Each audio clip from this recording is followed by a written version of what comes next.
تصريح خطير من أرنولد شوارزنيغر بعد دخوله الإسلام يفاجئ به ترامب ويكشف معجزة الله في بايدن يصدم الملايين.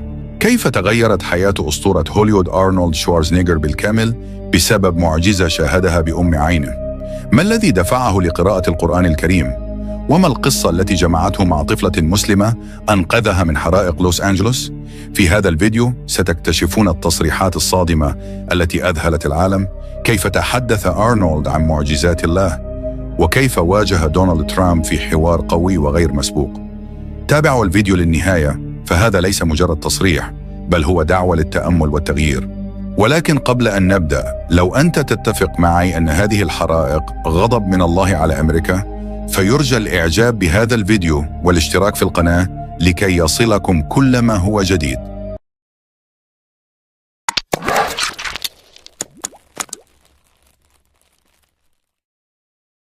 منذ بداية الحرائق التي اجتاحت كاليفورنيا ومدينة لوس أنجلوس، كانت الأخبار مليئة بصور الدمار الذي لم يسبق له مثيل. النيران تلتهم الأخضر واليابس، والمنازل الفاخرة في هوليوود هيلز تتحول إلى رماد. وسط هذه الكارثة خرج أرنولد شوارزنيغر، النجم العالمي الذي اشتهر بقوته ونجاحاته في هوليوود، بتصريح هز العالم. لم يكن هذا مجرد تعليق عادي على ما يحدث، بل كان حديثاً عن معجزة غيرت مسار حياته. يبدأ أرنولد قصته قائلاً: كنت أشارك في جهود الإنقاذ عندما رأيت مشهداً لن أنساه ما حييت. كنا نحاول إخراج الناس من منازلهم قبل أن تلتهمهم النيران. فجأة سمعت صوت بكاء طفلة صغير قادم من داخل أحد المنازل. لم يكن لدي وقت للتفكير، ركضت نحو المنزل واخترقت الدخان الكثيف والنيران. يتابع أرنولد: وجدت طفلة صغيرة تجلس على الأرض تحتضن مصحفاً بيديها وتبكي بحرارة. كانت تقول بلغة مكسرة: الله سينقذني. هذه الكلمات أثرت في بشكل كبير. حملتها بين ذراعي وخرجت بها إلى بر الأمان. عندما وصلنا إلى مكان آمن، سألتها عن سبب تمسكها بهذا الكتاب. قالت لي: هذا كلام الله، لن يتركني. يقول أرنولد: تلك اللحظة كانت نقطة تحول في حياتي. كيف يمكن لطفلة صغيرة في مثل هذا الموقف أن تكون متمسكة بهذا الإيمان القوي؟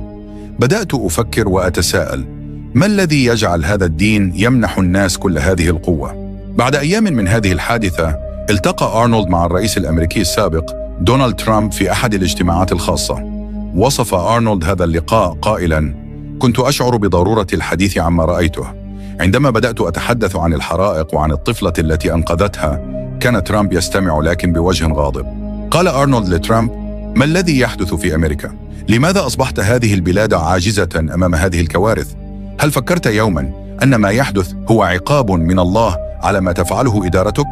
لقد قلت سابقاً إنك ستجعل الشرق الأوسط جحيماً، لكن يبدو أن الجحيم بدأ هنا في أمريكا.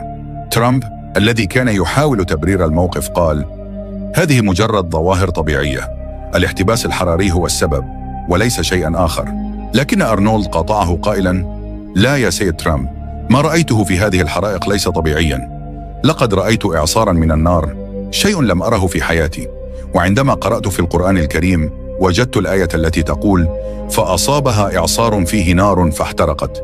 كيف يمكن لكتاب كتب قبل أكثر من 1400 عام أن يصف شيئاً رأيناه اليوم؟ هذا ليس صدفة، هذه رسالة من الله. ترامب الذي بدا عليه الارتباك قال: أرنولد، لا يمكن أن نلوم الطبيعة على السياسة. ما يحدث في الشرق الأوسط ليس ذنبنا بالكامل. لكن أرنولد رد بحزم: سيد ترامب، ما تفعله أمريكا في الشرق الأوسط من دعم للظلم وقتل الأبرياء ليس سياسة، بل هو جرم. إن الله لا يقبل بالظلم، وما نراه الآن هو نتيجة لذلك. يكمل أرنولد حديثه قائلاً: بعد هذه الحادثة شعرت أنني بحاجة لمعرفة المزيد.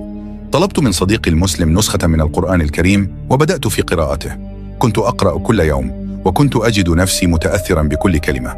القرآن ليس مجرد كتاب ديني، بل هو معجزة حقيقية. وأضاف: لقد قرأت عن معجزات الأنبياء وعن قدرة الله على تغيير الأمور. قرأت عن قوم نوح وعن قوم عاد وعن فرعون. شعرت أن هذه القصص ليست مجرد تاريخ، بل دروس للبشرية. ما يحدث اليوم هو تكرار لما حدث في الماضي. عندما يتحدى البشر إرادة الله، تكون النتيجة دائما واحدة. وفي خطوة جريئة قال أرنولد: أنا الآن أفكر جديا في اعتناق الإسلام. هذا الدين ليس كما يصوره الإعلام الغربي، إنه دين السلام والرحمة. أريد أن أقول للأمريكيين: لا تصدقوا كل ما تسمعونه، اقرأوا بأنفسكم وابحثوا عن الحقيقة، ستجدون أن الإسلام هو دين الحق. وجه أرنولد رسالة قوية إلى بايدن وترامب قائلا: إذا كنتم تريدون إنقاذ أمريكا، عليكم أن تغيروا سياساتكم، توقفوا عن دعم الظلم وكونوا عادلين. إن الله لا يحب الظالمين، وما نراه الآن هو نتيجة للسياسات الخاطئة. وأضاف: لا تزال لديكم فرصة لتغيير المسار، إذا استمررتم في هذا الطريق ستكون العواقب وخيمة. أكمل أرنولد حديثه مع دونالد ترامب قائلا: سأخبرك يا سيد ترامب بقصة لن أنساها ما حييت، وهي السبب الذي جعلني أغير طريقة تفكيري تماما. أثناء الحرائق التي كانت تقترب من قصري في لوس أنجلوس، كنت أجلس وحيدا في غرفتي الكبيرة، محاطا بالصمت الموحش والخوف. كنت أشاهد ألسنة النيران تقترب شيئا فشيئا من القصر. لم أكن أظن أنني أنا أرنولد شوارزنيغر الذي لطالما اعتبر نفسه قويا ومسيطرا على كل شيء سأقف عاجزا هكذا أمام قوى الطبيعة. كنت قد أرسلت جميع العاملين في القصر إلى مكان آمن، لكنني تفاجأت بأن الخادمة الإندونيسية المسلمة التي كانت تعمل لدي منذ سنوات رفضت المغادرة. وجدتها جالسة في زاوية المطبخ، تمسك بمصحف صغير بين يديها وتقرأ بصوت هادئ لكن مليء بالخشوع. اقتربت منها وسألتها وأنا في حالة من الغضب والارتباك: ماذا تفعلين؟ لماذا لم تذهبي مع الآخرين؟ رفعت رأسها بهدوء وقالت: أنا أدعو الله وأقرأ القرآن، نحن في أمان طالما نلجأ إليه، غنيا عن ده. ثم أضافت قائلة: هناك دعاء خاص للحرائق علمني إياه والدي عندما كنت صغيرة في إندونيسيا، سأدعوه الآن وإن شاء الله لن يصيبنا أي مكروه. شعرت بمزيج من الفضول والدهشة. كيف يمكن لإنسانة بسيطة تقف وسط كارثة بهذا الحجم أن تكون بهذا الهدوء واليقين؟ جلست بجانبها وطلبت منها أن تعلمني الدعاء. بدأت تقرأ: اللهم إني أعوذ بك من التردي والهدم والغرق والحريق، وأعوذ بك أن يتخبطني الشيطان عند الموت، وأعوذ بك أن أموت في سبيلك مدبرا، وأعوذ بك أن أموت لدغا. بينما كانت تكرر الدعاء بدأت ألاحظ شيئا غريبا. النيران التي كانت تلتهم كل شيء حول القصر توقفت فجأة عند حدود الحديقة. كان الأمر أشبه بحاجز غير مرئي يمنعها من التقدم. حاولت أن أفسر ما أراه بطريقة علمية، لكنني لم أجد أي تفسير منطقي. الرياح كانت تدفع النيران بعيدا عن القصر، على الرغم من أنها كانت تهب في الاتجاه المعاكس منذ دقائق فقط. بعد أن هدأت الأمور قليلا، التفت إلى الخادمة وقلت لها: كيف كنت واثقة بأن هذا الدعاء سيحمينا؟ ابتسمت وقالت: الله دائما مع من يلجأ إليه بصدق. كل ما علينا فعله هو أن نؤمن به ونطلب منه الرحمة. تلك الكلمات البسيطة هزتني من الداخل. شعرت بأن هناك شيئا أعظم من القوة والمال والشهرة، شيئا يمنح الإنسان راحة لا يمكن لأي شيء آخر أن يمنحها. بعد تلك الليلة بدأت أطرح على نفسي العديد من الأسئلة. كيف يمكن لدين مثل الإسلام أن يمنح أتباعه هذه الثقة واليقين؟ كيف يمكن لكتاب مثل القرآن أن يحتوي على كل هذه الحكمة والمعجزات؟ طلبت من الخادمة أن تعلمني المزيد عن الإسلام. كانت تحضر لي كل يوم بعض الآيات من القرآن وتشرح لي معانيها.